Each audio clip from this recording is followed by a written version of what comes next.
They laughed the moment the scans came in. Not nervous laughter. Not uncertain laughter. The kind of laughter that spreads across a bridge when a threat isn't a threat at all. When it's a joke, a relic, a mistake in the evolution of warfare. Across the vast command deck of the alien dreadnought, officers leaned back in their stations, antennae flicking in amusement, mandibles clicking in open mockery. Railguns, one of them scoffed, his voice echoing through the chamber. Kinetic projectiles? They still use mass. The commander didn't laugh, at least not out loud. But even he allowed a slow, dismissive exhale as the data scrolled before him. Primitive weapons, magnetic accelerators, slugs of metal hurled at high velocity. It was the kind of technology their species had abandoned thousands of years ago. Below them, the human fleet held position in eerie silence. No energy signatures, no shield modulation spikes, no missile locks, just a formation of cold, dark ships drifting like debris in the void. It looked like surrender, and for a moment, the entire galaxy believed it was. If you're new to HFY Global Tales, remember to like and subscribe, because what happened next wasn't just a battle. It was the moment the galaxy realized it had misunderstood humanity completely. Maintain observation distance, the commander ordered calmly. There is no need to engage yet. Let them understand their position. A ripple of agreement moved across the bridge. This was routine, another species that thought it could challenge the inevitable order of the galaxy. Another lesson waiting to be taught. But something felt wrong. One of the sensor officers leaned forward, adjusting her instruments. "Commander, I'm detecting localized magnetic distortions." "From their ships?" he asked. "Yes." Brief, faint, almost negligible. A few of the officers chuckled again. "Charging those antique cannons, no doubt," someone muttered. "Let them fire," another added. "I want to see how far their little metal pellets can travel." The commander didn't respond immediately. His eyes narrowed slightly as he studied the readings. The distortions were real, but they were too small, too controlled. Not the kind of buildup you'd expect from a weapon meant to threaten a dreadnought. "Track it," he said quietly. Seconds passed. Nothing happened. No flashes. No projectiles. No visible energy release.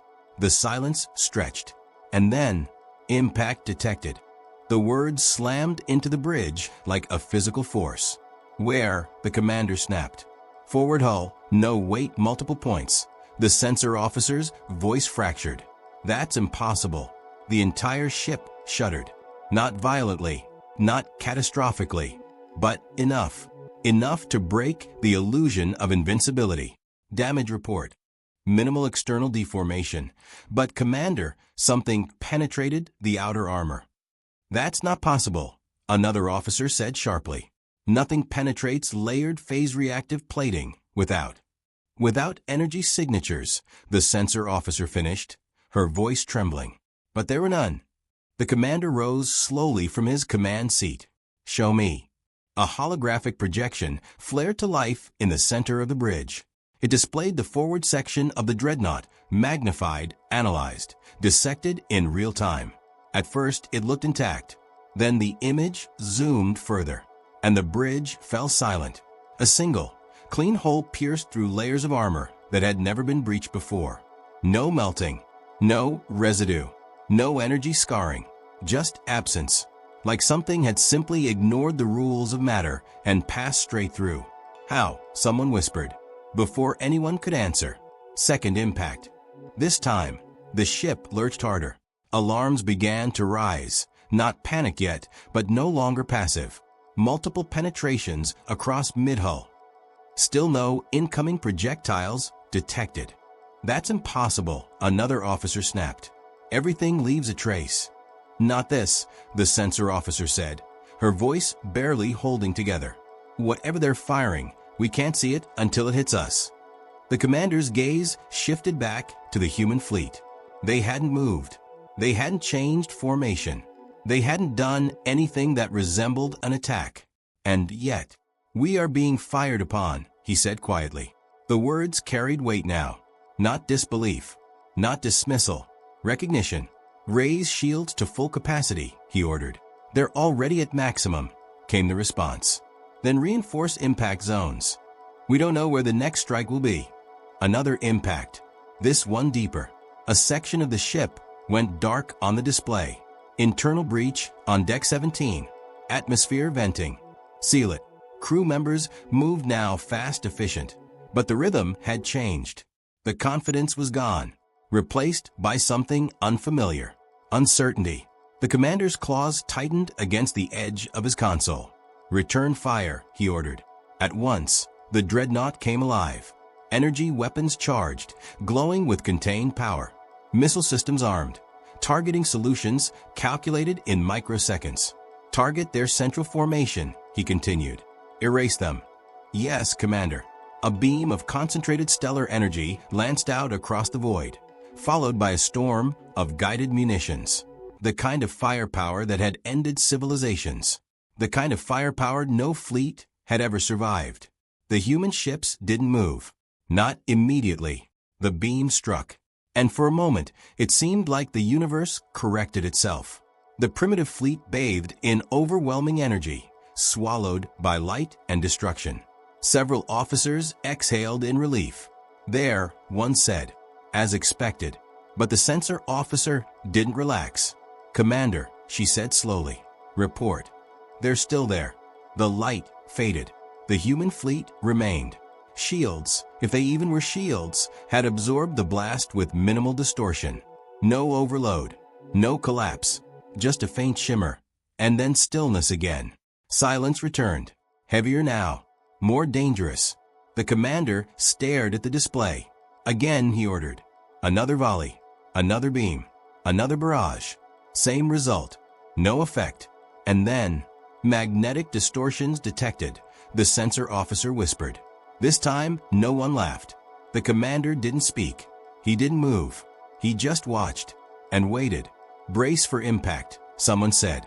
Too late. The next strike didn't hit the outer hull. It appeared inside. A violent rupture tore through the core systems, as if something had materialized within the ship itself. Consoles exploded. Lights flickered. The deck buckled under the sudden, impossible force. Core containment failure imminent. How did it get inside? Someone screamed. No answer came. Because there wasn't one. The commander finally understood. This wasn't primitive. This wasn't outdated. This was something far worse. Something the galaxy had dismissed without ever truly understanding. Open a channel, he said. His voice steady despite the chaos around him. To the human fleet. Channel open. For the first time, his tone shifted, not to fear, but to something close to respect. You will cease fire immediately, he said. State your terms. There was a pause, just long enough to feel deliberate. Then a human voice came through. Calm, almost gentle. You thought we were using old weapons, the voice said. Another impact ripped through the ship. You were right. The commander's eyes widened slightly. But you never asked, the human continued, how far we pushed them.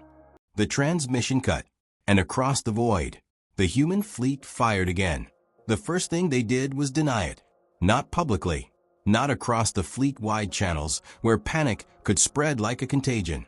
But inside the sealed chambers of their scientific division, behind encrypted walls and layered authority protocols, the word impossible was repeated over and over again like a failing prayer. It violates detection theory. It violates shield interaction models. It violates basic causality. A senior physicist struck the hollow table with a sharp crack of his claw. Then stop telling me what it violates and start telling me what is. Around him, projections hovered in midair. Frozen moments of destruction captured frame by frame. Each impact dissected, analyzed, reconstructed from sensor echoes and damage reports. And every single one told the same story. There was no energy signature. There was no visible projectile. There was no warning. Only the result. A hole. Clean. Precise. Absolute. It's kinetic, one analyst said carefully. It has to be. The structural deformation matches high-velocity mass penetration. But where's the mass? Another demanded. At those speeds, even a microscopic particle should produce detectable distortions across multiple spectrums. It does, a third voice whispered. All eyes turned. A junior scientist, barely initiated into the War Council's inner circle, expanded a section of the data. It looked insignificant at first. Noise, background fluctuation, the kind of thing normally filtered out by automated systems. Tiny magnetic disturbances. So small, she continued, that our systems classified them as irrelevant. They occur for less than a fraction of a second and then disappear. Disappear, the senior physicist echoed. No, she corrected. They don't disappear. She zoomed in further. They move. The room went silent. The distortions formed a line, no, a path. A straight, impossibly straight trajectory connecting the human fleet to the exact points of impact. They're accelerating mass using magnetic rails, someone said slowly. Of course they are, another snapped. We already knew that. That's what railguns are. No, the junior scientist said, her voice steadier now. You don't understand. This isn't just acceleration. She pulled up a new model. They're pushing projectiles to velocities where interaction time approaches zero from our detection threshold. By the time our sensors register the disturbance, the projectile has already passed. That's not possible, the physicist said again. But this time, the words sounded weaker. It is if the projectile is small enough, she replied. Dense enough, fast enough, and if the firing system compensates for relativistic drift in real time. A murmur spread across the chamber. Relativistic drift. They had abandoned those calculations centuries ago. Too inefficient, too unnecessary, when energy weapons could achieve similar results with far less complexity. But humans? They didn't abandon it, the physicist realized aloud. They perfected it, someone else finished. Another projection appeared. This one wasn't from the dreadnought. It was from the debris field of the first destroyed fleet.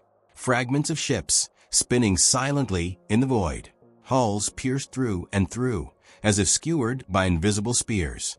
Multiple vectors, the analyst said. Simultaneous strikes from different angles. But their ships never moved, someone argued. We tracked their formation the entire time. The junior scientist hesitated. Then she said it. What if they didn't need to move? The room turned toward her again. She brought up a wider map of the battlefield. Look at the timing of the impacts. They aren't synchronized with the moment of firing. What are you suggesting? The physicist asked. I'm suggesting they fired earlier. A cold realization began to spread. How much earlier? Someone whispered. She ran the calculations, factoring in velocity, distance, sensor delay, impact timing. When the result appeared, no one spoke. They fired before we even arrived in range. Silence. Heavy. Crushing. They anticipated our position, the physicist said slowly, and adjusted their firing solutions accordingly, she added. That would require predictive modeling at an absurd level of precision.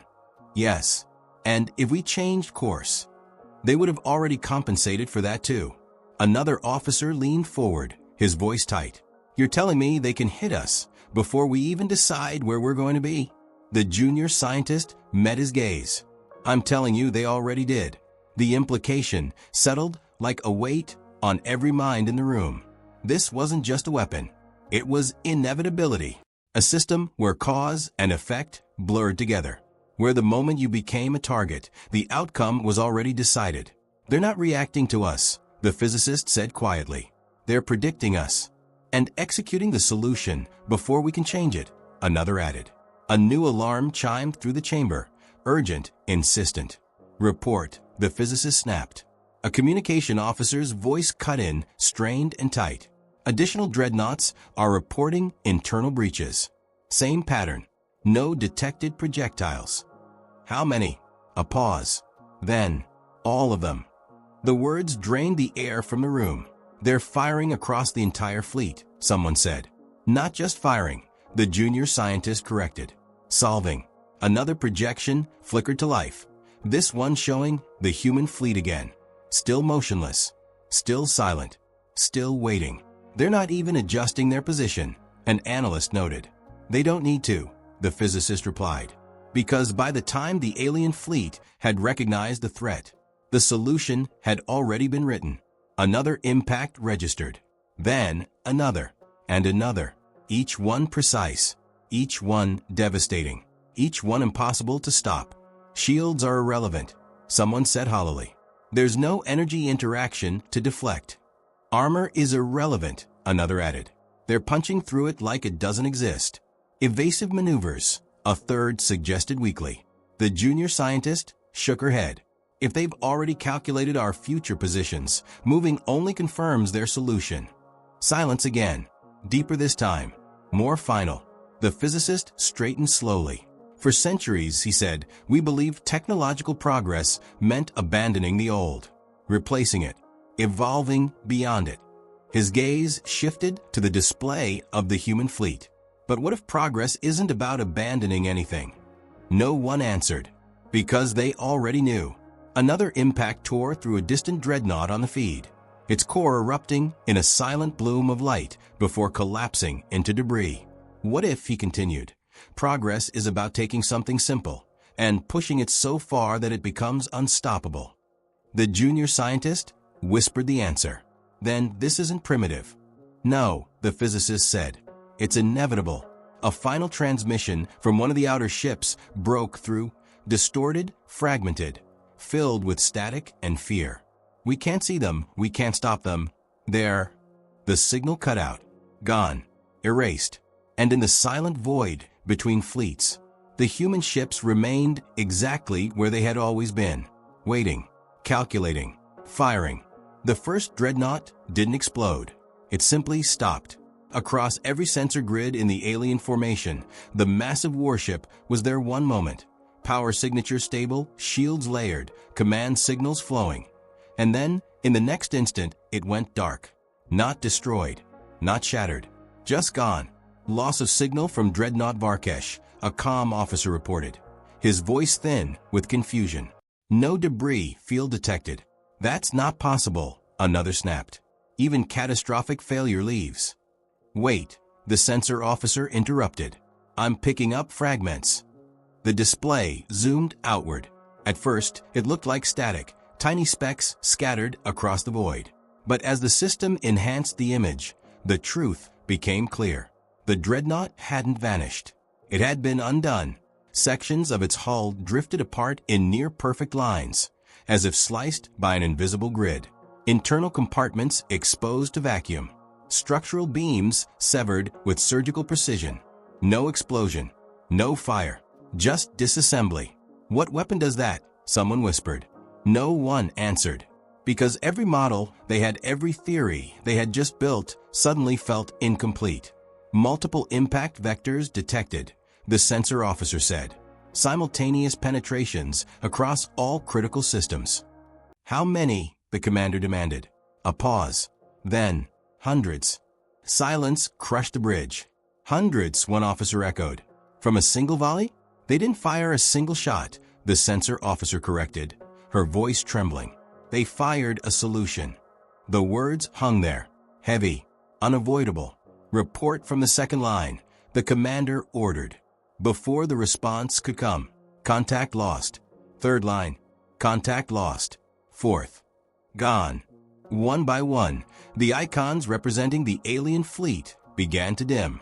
Not explode, not flare, just disappear from the network as systems failed faster than they could report. It wasn't a battle. It was erasure. Full retreat, an officer said suddenly, his composure cracking. We need to pull back beyond engagement range. There is no engagement range, the commander replied quietly. He was still staring at the human fleet, still motionless, still unchanged.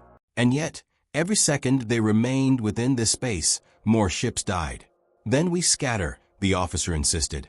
Random vectors, maximum thrust, break their predictions. The commander considered it. For a fraction of a moment, hope flickered. Then, do it. Engines across the fleet ignited. Massive dreadnoughts, each capable of leveling planets, shifted formation for the first time since arrival. Thrusters burned, pushing them into chaotic, unpredictable paths. Vectors split, angles changed, patterns broke. For the first time, they moved. Trajectory variance at maximum, the navigation officer reported. No consistent pattern for predictive targeting. Good, someone said, relief creeping into their voice. Let's see them calculate that. A second passed, then another, and for a brief, fragile moment, no impacts came. They've stopped firing, an officer said. Or they've missed, another added. The commander didn't speak. He just watched, waited, and then, impact. A single word, flat, final. The first ship to break formation shuddered mid-turn, its engines cutting out as its core was pierced clean through.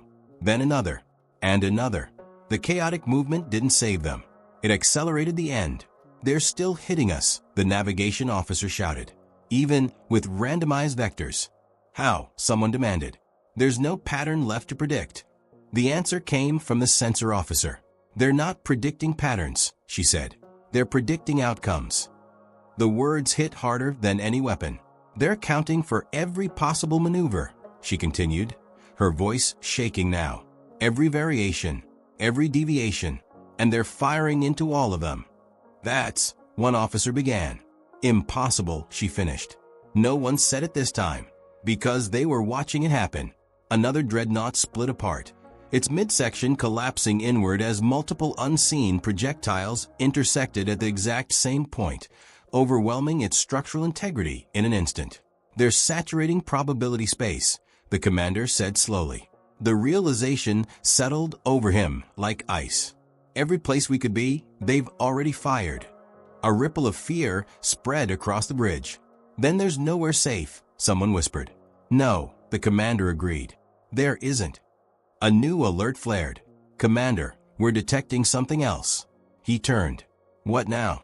Long-range signatures. Behind us. The display shifted. And for the first time, the commander's composure cracked. More human ships. Not arriving. Not advancing. Just there.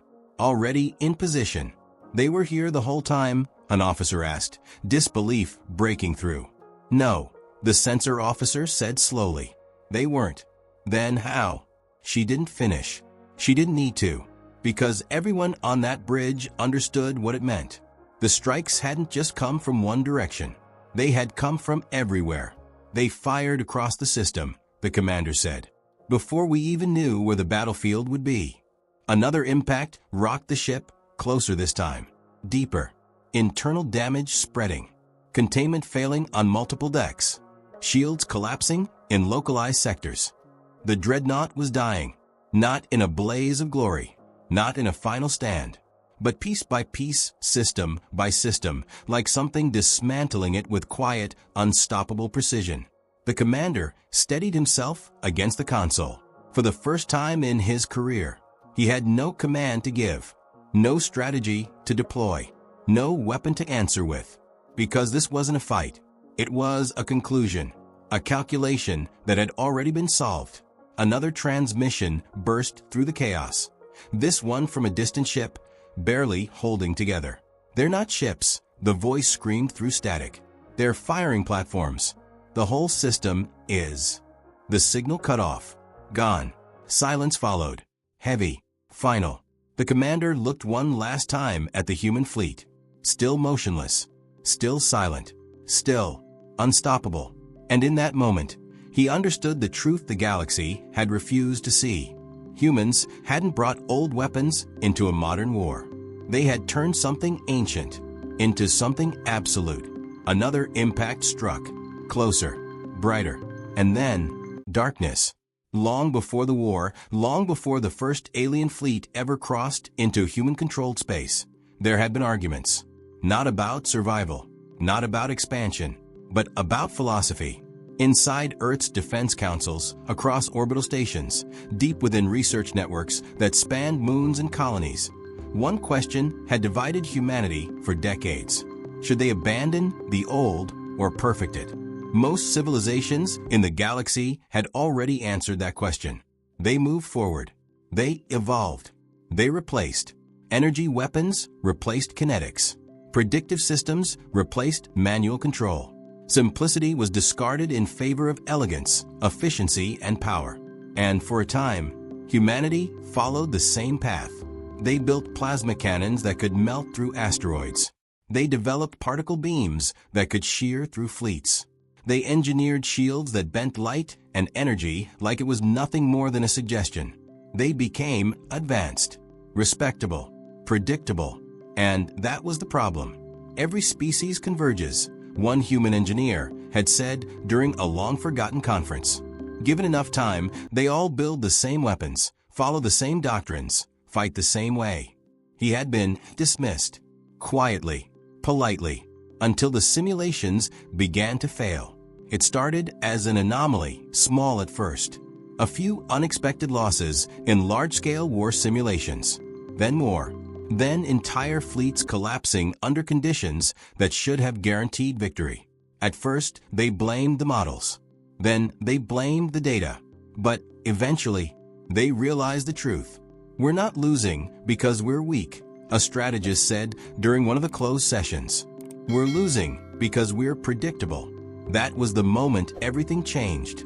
The meeting that followed never made it into official records. No transcripts, no recordings, only a single directive that spread quietly through humanity's military infrastructure. Reevaluate everything, not just tactics, not just weapons, everything. What if we stopped trying to out-advance them? One voice had suggested. What if we outthought them instead?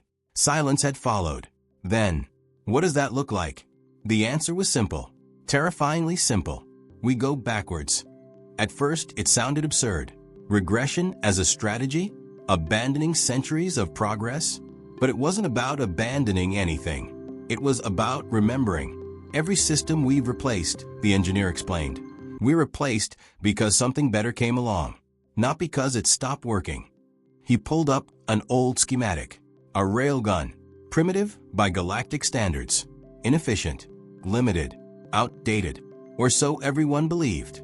This still works, he said. A new overlay appeared: modern materials, advanced magnetic systems, AI-assisted targeting, relativistic correction algorithms, layered on top of a design thousands of years old. And if we stop treating it like a relic and start treating it like a foundation, the room leaned in. For the first time, they saw it. Energy weapons are visible. Another voice added slowly. They interact with shields.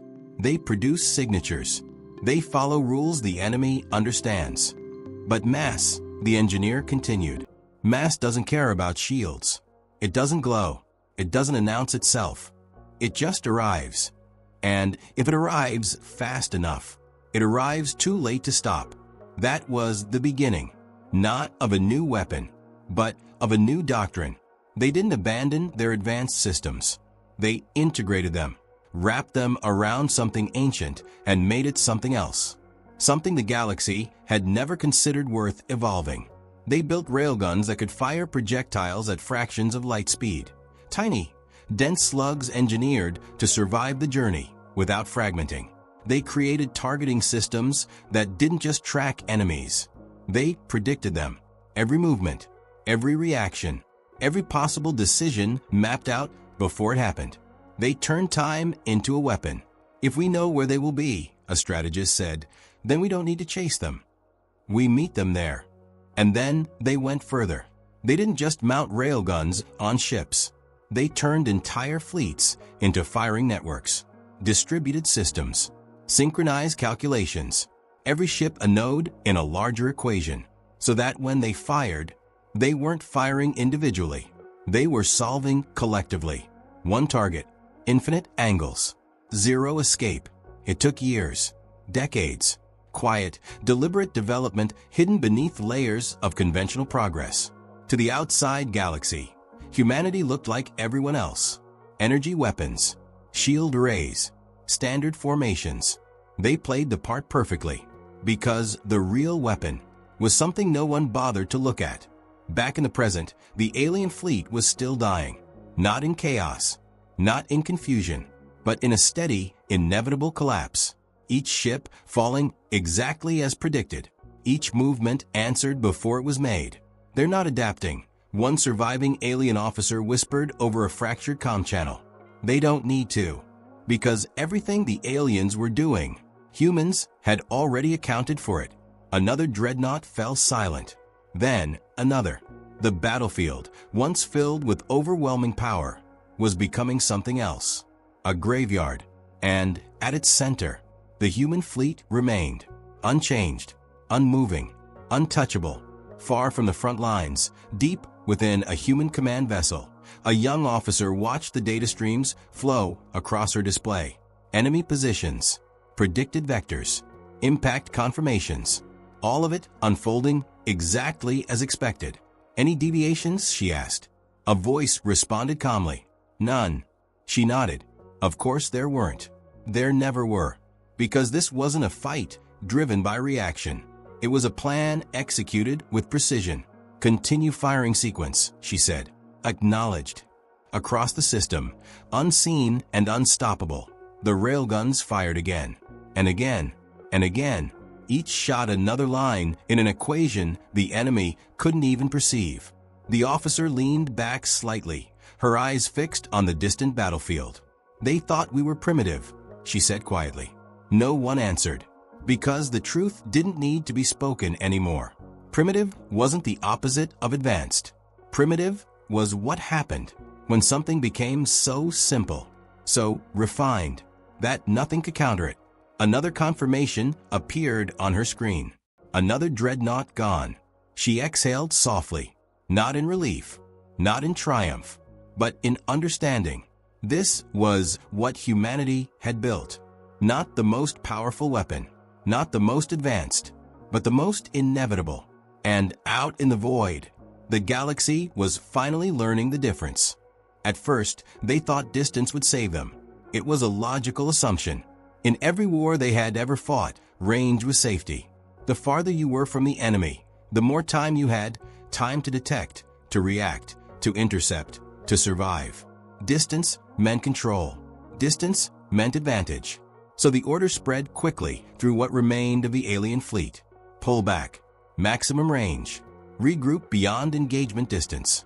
Engines roared to life across the scattered survivors. Massive dreadnoughts turned, their drives burning with enough force to bend the fabric of space around them as they accelerated away from the silent human formation. For a brief moment, it worked. The impact stopped. No new breaches, no new losses, just silence and hope. We're clear, one officer said, his voice trembling with relief. They can't reach us from this distance. Maintain acceleration, another added. We keep moving until we're outside any conceivable firing range. Across the fleet, the same belief took hold. They had found the limit. Every weapon had won. Even something as strange as this. Even something as terrifying. There had to be a boundary. A line the humans couldn't cross. The commander of one of the surviving dreadnoughts stood at the center of his bridge, watching the distance markers climb higher and higher. Report, he ordered. No new magnetic distortions detected, the sensor officer replied. No impact signatures. No incoming threats. A collective exhale moved through the crew. We survived, someone whispered. The commander didn't respond. His eyes were still fixed on the display, still searching, still waiting, because something about the silence felt wrong. Not empty, not peaceful, but patient. How far are we from their last known position, he asked. Beyond standard engagement range by a factor of 12, the navigation officer answered. No known weapon system should be able to reach us from that distance. Should, the commander repeated quietly, before anyone could question it. Contact. The word cut through the bridge like a blade. Where, the commander snapped. Impact detected, rear section. The ship shuddered, harder than before. Not a glancing hit, not a partial penetration. A direct strike. Damage report. Core adjacent systems compromised. Internal structure destabilizing. That's impossible, someone shouted. We're too far out. Another impact followed. Then another. Each one deeper. Each one more precise. They're still firing, the sensor officer cried. From across the entire distance. How? The commander demanded. At this range, even relativistic projectiles should take. He stopped, mid-sentence, because the answer hit him all at once. They didn't fire now, he whispered. They fired before. The realization spread like a shockwave. They fired when we were still in range, the navigation officer said slowly. And the projectiles, the sensor officer added, her voice shaking, are still traveling. At near light speed, someone finished. Silence fell, crushing, final. They're hitting us from the past, the commander said. No one argued, because the evidence was tearing their ship apart.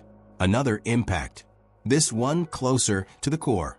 The deck buckled beneath their feet. Lights flickered. Systems screamed. They fired entire sequences before we even decided to retreat, the sensor officer continued. Every vector we could take, every escape path, they already filled it with projectiles. Then there's no escape, an officer said. The commander didn't answer, because he knew it was true. Distance didn't save them. It condemned them.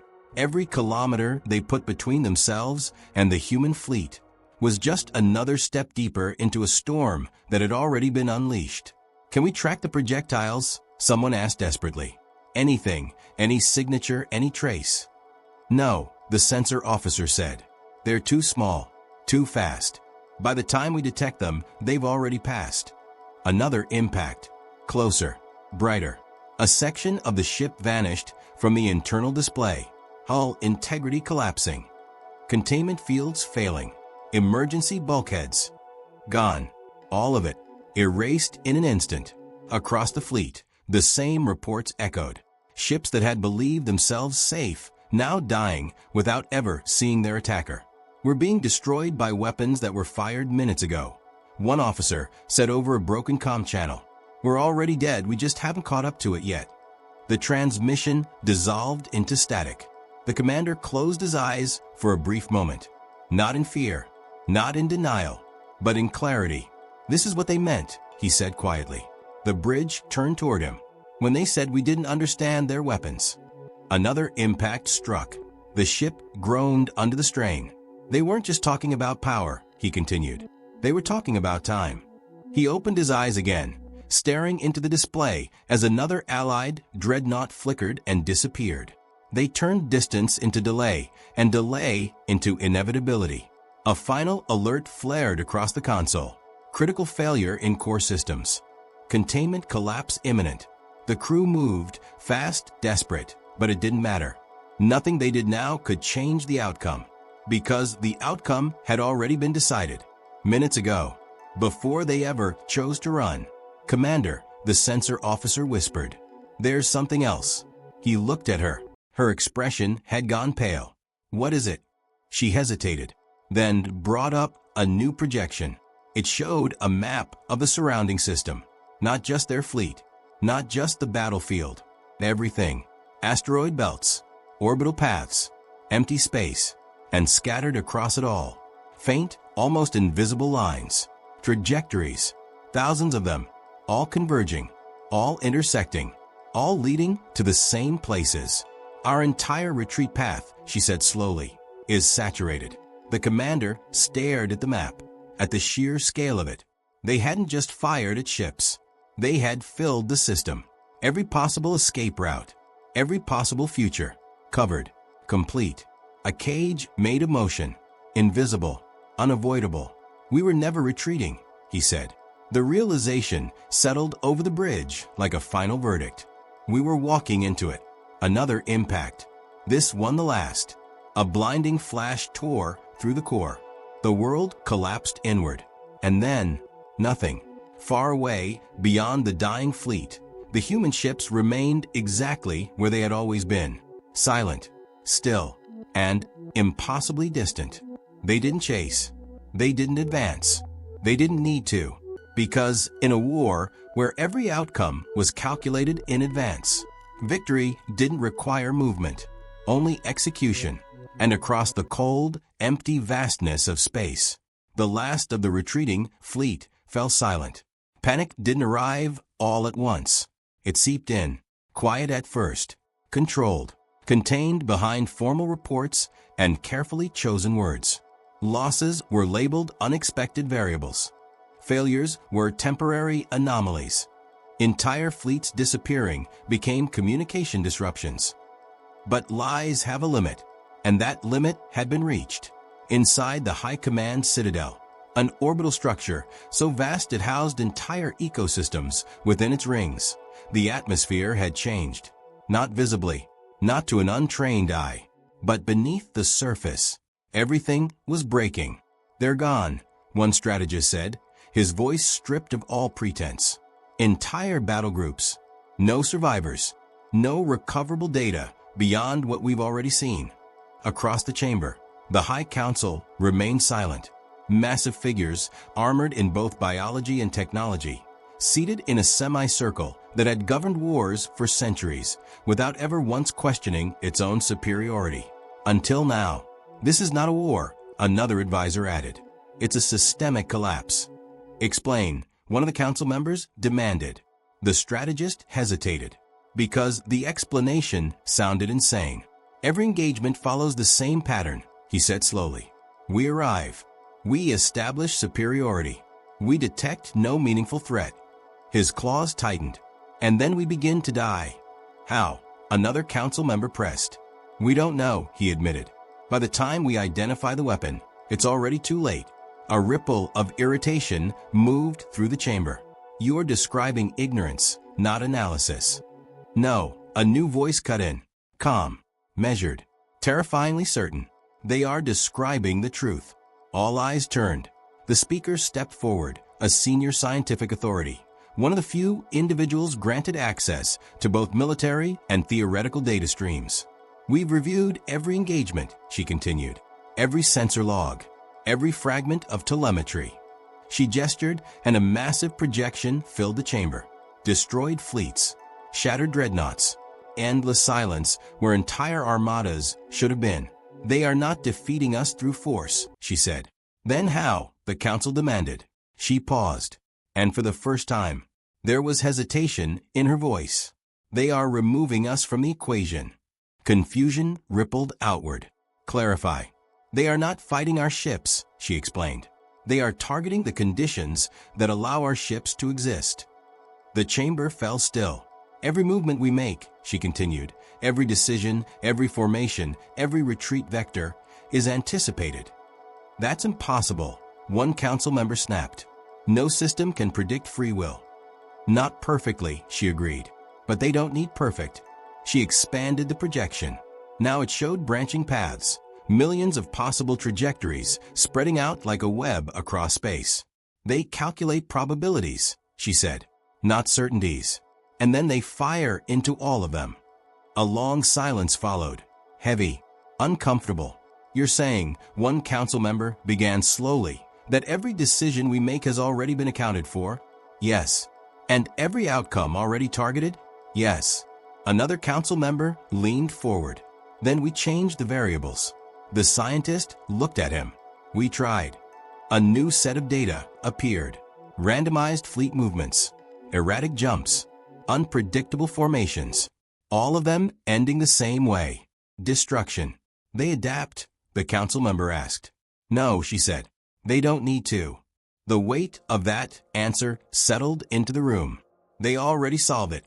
The chamber went silent. Not the silence of authority, not the silence of control, but the silence of something beginning to understand its own limits. "We are the most advanced civilization in this region of the galaxy," one council member said, his voice low. "Our technology surpasses theirs in every measurable category." "Yes," the scientist replied, "and yet we are losing." She didn't argue, because there was nothing left to argue. "They use primitive weapons," another council member said, as if saying it again might change something. "No," she corrected. "They use simple ones." There was a difference, a critical one. "Primitive implies weakness," she continued. "Obsolescence, inferiority." She gestured toward the projection of a shattered dreadnought. "This is not weak. This is refined." Another council member shifted uneasily. "Then what do we do?" The question hung in the air, unanswered, for the first time in generations. High Command didn't have a plan. "We cannot outrange them," the strategist said. "We cannot outmaneuver them," another added. "We cannot outpredict them," the scientist finished. Silence again, deeper now, more dangerous. "Then we negotiate," one voice said. The chamber reacted instantly. Negotiate, another snapped. With a species using weapons like this? With a species that has already destroyed half our fleets, the first countered. Yes, they have not attempted communication beyond battlefield exchanges, someone argued. Because they don't need to, the scientist said quietly. All eyes turned back to her. They are not fighting for survival, she continued. They are demonstrating. Demonstrating what? The council demanded. Her gaze hardened. Dominance. The word echoed. Cold. Absolute. They want us to understand, she said. Understand what? That we were wrong. The chamber fell into a heavy, suffocating stillness. Wrong. Not outmatched. Not unlucky. Wrong. Wrong about warfare. Wrong about progress. Wrong about them. A new alert broke through the silence. High Command, a comm officer said, his voice strained. We are receiving transmissions from outer sectors. Status. More losses. Entire defensive grids collapsing. How many? A pause. Then, all of them. The words hit harder this time, because there was no denial left. No reinterpretation. No illusion of control. Just truth. We are losing the war, the strategist said. No, the scientist corrected. Her voice was quiet, but it carried more weight than anything spoken before. We already lost it. Silence. Absolute. Unavoidable. Because out there, across the vast darkness of space, humanity wasn't advancing. They weren't pushing forward. They weren't chasing victory. They were simply executing a plan that had already been decided, and High Command was only just beginning to realize it. For the first time since the war began, the humans stopped firing. No impacts. No silent strikes from across impossible distances. No ships vanishing without warning. Just nothing. Across the fractured remains of the alien command structure, confusion spread faster than fear ever had. They've ceased all attacks, a comm officer reported, disbelief lacing every word. No new losses in the last cycle. That's not possible, a strategist replied. There's no reason for them to stop now. Confirm it, another demanded. We have, came the answer. Every sensor grid, every outpost, every surviving vessel. Silence. Not the oppressive silence of death, but something far worse. Anticipation. Inside the High Command Citadel, the Council reconvened under emergency authority. The chamber that once radiated control now felt hollow. Its vastness no longer a symbol of power, but of uncertainty. They're waiting, one council member said. For what? Another asked. No one had an answer. They've already proven they can destroy us at will, the strategist added. If this were annihilation, we would already be gone. Then this is something else, the scientist said. All eyes turned to her. This is a transition. The word echoed uneasily. Explain. They've demonstrated superiority, she continued. Overwhelming, undeniable superiority. Now they're changing the phase of the conflict. To what? A council member demanded. Her gaze didn't waver. Control. The chamber shifted. Because that word carried implications far beyond destruction. They're not just ending fleets, she said. They're reshaping how this war is fought. A new transmission interrupted the discussion. High Command, the comm officer said. We're receiving a wide-spectrum broadcast. Source. Human origin. Every figure in the chamber went still. Play it. The projection flared to life. Not a fleet. Not a weapon. A single human. Seated. Calm. Composed. No armor. No visible threat. Just presence. If you're hearing this, the human began, voice steady and clear, then you've already seen what we can do. No one spoke. No one moved. You thought this war would be decided by power, the human continued. By size. By technology. By who could build the biggest weapons. A faint pause. You were wrong. The words landed with quiet certainty. We didn't come here to prove we're stronger than you, the human said. We came here to prove something else. The council leaned forward, despite themselves. That word doesn't belong to the most advanced species, the voice continued. It belongs to the one who understands it best. The transmission shifted, now showing data, maps, engagement timelines. Every battle laid out. Every loss explained. Every movement predicted. You keep asking how we're doing this, the human said. You keep looking for a weapon. Another pause. You're looking in the wrong place. The projection zoomed out. Wider. Expanding beyond fleets. Beyond systems. Showing something else. A pattern. A structure hidden beneath everything they had experienced. This isn't about railguns, the human said. They're just tools. The chamber grew colder. Then what is it about? One council member whispered, as if the human could hear. As if the answer had been waiting all along. It's about timing. The word hit harder than any weapon. Everything you've experienced so far, the human continued, was step one. A shift in the room. A realization beginning to form. We showed you that we can reach you anywhere, the voice said. At any distance. At any time. Another pause. But what we didn't show you. The projection changed again. This time, it displayed something new. Human ships. Not firing. Not attacking. Positioning. Across key points in the galaxy. Trade routes. Jump lanes. Strategic systems. Encircling. Quietly. Deliberately. Is that while you were trying to survive, the human finished. We were taking control. The chamber erupted. Impossible. They were stationary. They never advanced. The scientist didn't speak, because she was already seeing it. They didn't need to advance, she whispered. They were already there. The truth unfolded in real time. Every battle, every engagement, every moment, the alien fleets had been focused on survival. Human forces had been moving elsewhere. Unseen, unchallenged, unstoppable. They used the attacks as distraction, the strategist said, horror creeping into his voice. No, the scientist corrected. They used them as cover. The difference was devastating. A new wave of data flooded the chamber. Reports from across the galaxy. Human presence detected in critical sectors. Supply lines severed. Communication hubs compromised. Defense grids overridden. Not destroyed. Taken. They're not just winning the war, a council member said slowly. They're replacing us. The human on the screen spoke again.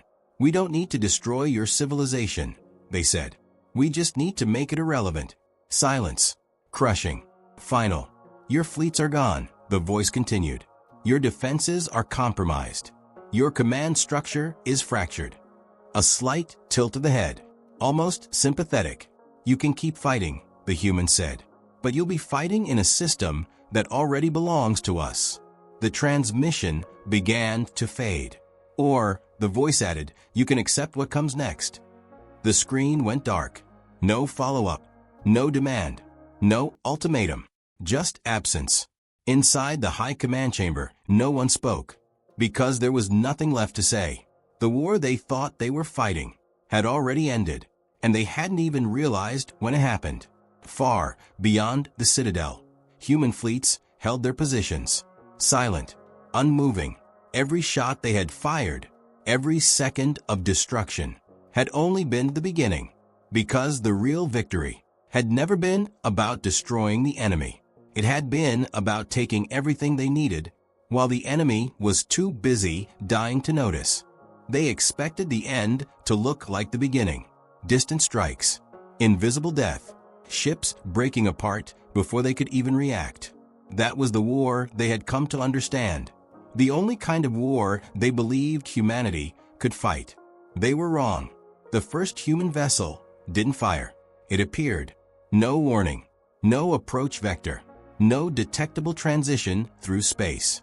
One moment, the alien defense platform was alone in orbit, damaged, isolated, barely functional. And the next, something was there. Close. Too close.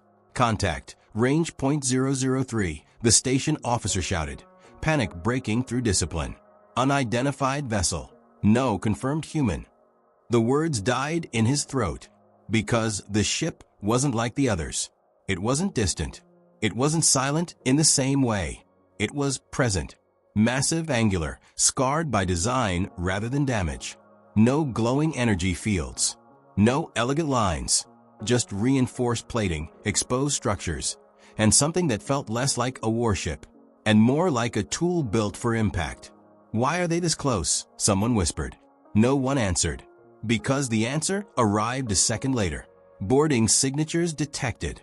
The bridge froze. Boarding, the commander repeated, disbelief cracking through his voice. That's impossible. We still have internal defenses. The first breach cut him off. Not an explosion, not a blast. A precise, violent puncture through the outer hull. Then another, and another, like something was forcing its way in with deliberate, unstoppable pressure. They're not destroying the station, the sensor officer said, her voice shaking. They're entering it. The realization spread too slowly. Because it didn't make sense. Not after everything they had seen. Not after a war defined by distance and inevitability. Why would a species that could kill from across a system choose to get close? The answer came in the sound of metal tearing. Heavy, grinding, final. A section of the inner corridor collapsed inward, and through the smoke and fractured plating, they saw them, humans, not in sleek suits, not in delicate armor, but in dense, reinforced exoshells built for one purpose: survival in places that should kill anything that entered. Weapons raised, movements controlled, eyes forward. They're actually boarding, someone whispered. And then, everything broke. The first alien defense line opened fire. Energy bolts filled the corridor, bright and overwhelming, capable of disintegrating most known materials. The humans didn't stop. Their armor absorbed the first wave, scarred, damaged, but holding. The second wave hit harder.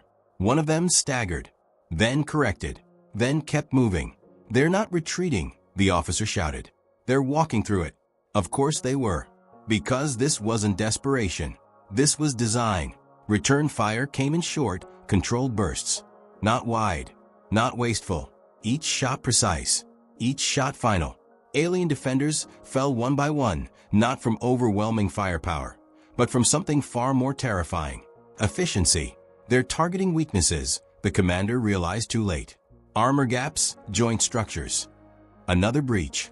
More humans, moving in synchronized patterns, covering angles, advancing without hesitation.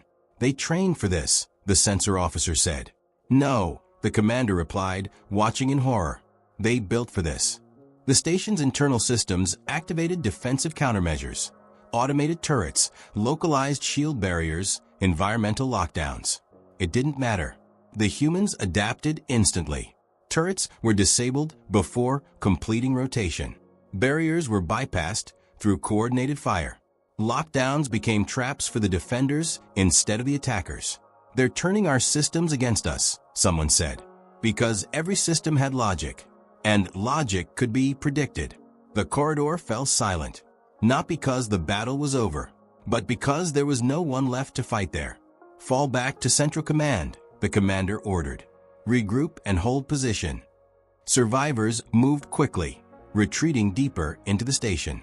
Behind them, the humans advanced, not rushing, not chasing, just moving forward with steady, inevitable precision, like the railgun strikes. But closer, personal. Seal bulkheads, the commander shouted. Force them to slow down. Doors slammed shut across the station. Layers of reinforced material designed to withstand extreme pressure and direct attack. For a moment, it worked. They've stopped, an officer said, relief breaking through. The commander exhaled. Finally, a limit, a barrier, something they couldn't just. The door behind them dented. Once, twice. Then it gave way. Not melted, not destroyed.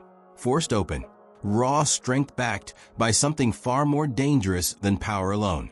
They're not slowing down, the officer whispered. They're accelerating. Panic surged. Because distance had failed. Prediction had failed. And now, even proximity offered no safety. They don't fight one way, the commander said, realization hitting like a physical blow. They fight every way. Long range, short range, silent, direct, calculated, brutal. There was no domain where humanity didn't have an answer. Another corridor fell. Another defense line collapsed. The humans moved deeper, closer, toward the heart of the station, toward command. Prepare final defense, the commander ordered. his voice steady despite everything. "We hold here." The remaining forces formed a perimeter. Weapons raised. Positions locked. Waiting. The door at the end of the chamber began to bend. Metal screaming under pressure. This was it. Not a fleet battle. Not a distant exchange. But the end. Face to face. The door tore open. Smoke filled the room. And through it, they came. Not as invaders. Not as conquerors. But as something far worse. Something inevitable. The commander raised his weapon.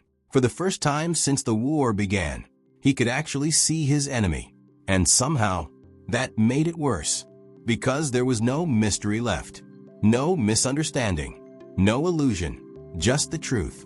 Humanity hadn't just changed how wars were fought. They had removed the idea that there was any safe way to fight them at all. A single human stepped forward. Weapon steady. Voice calm. "Stand down." The words echoed through the chamber. Not a threat. Not a demand. A conclusion. The commander hesitated. Just for a moment. And in that moment, he understood. This wasn't the end of a battle. It was the end of resistance. Because everything they had believed about war had already been proven wrong. Slowly, he lowered his weapon. Around him, the others followed. Not out of fear, but out of certainty. There was no outcome here they hadn't already lost. And the humans had known it all along. The final transmission was not meant to be heard. It wasn't broadcast across open channels. It wasn't sent with diplomatic clearance or encoded for negotiation. It was recorded in isolation, deep within the last surviving command vessel, by a commander who now understood that history was no longer something his people would control. It was something they would be remembered by. "This is High Commander Relvar," the voice began, steady despite the quiet ruin surrounding him. "To any who receive this, do not make the mistake we did." The recording flickered slightly, the lighting dim, emergency systems casting long shadows across a bridge that no longer felt like a place of power. Behind him, stations sat empty, not destroyed, abandoned. "We believed we understood war," he continued. "We believed it was a matter of strength, of advancement, of who could build the most powerful weapons." A faint, almost bitter pause. "We were wrong." The display beside him shifted, showing fragments of what had once been a fleet. Dreadnoughts drifting as hollow shells. Stations captured intact. Entire sectors marked not as destroyed but as occupied. "They did not defeat us the way others would have," he said. "They did not meet us with equal force. They did not escalate." His gaze lowered slightly. "They bypassed us." Another pause. Longer this time. Heavier. "They turned time against us. They turned distance into a trap. They turned our decisions into weapons we could not escape." The ship trembled faintly, not from attack, but from the distant, controlled movements of systems no longer fully under his command. "They did not need to chase us," he said quietly, "because they were already where we were going." A flicker of something passed across his expression. Not fear, not anger, understanding. "We called their weapons primitive," he continued. "We laughed at their railguns. We dismissed them as relics." His eyes lifted again, direct, focused. "And in doing so, we revealed something far more dangerous than ignorance." The recording captured a slow breath. "We revealed that we had stopped thinking." Silence followed. Not empty, but deliberate. "They did not win because they were stronger," he said. "They won because they asked a question we never did." A faint shift in the lighting as power rerouted through failing systems. What if the old ways were not obsolete, but unfinished? The answer hung there, unspoken, obvious. "They did not abandon their past," he said. "They perfected it." A distant sound echoed through the hull, controlled, precise, unmistakable. Human movement. Closer now. "They fight at every range," he continued. "In every domain. They do not rely on a single advantage because they have none." Another pause. "They made sure of that." The recording glitched for a fraction of a second, then stabilized. "If you face them, do not look for a weakness," he said. "You will not find one." His voice lowered slightly. "Look for the moment you were already defeated. Because that is where the war truly begins." Behind him, a door opened. Not violently, not with force, just opened. He didn't turn. "They will not destroy you," he said. "Not if you can still be used." The words carried no bitterness, only clarity. "They will take your systems, your networks, your infrastructure."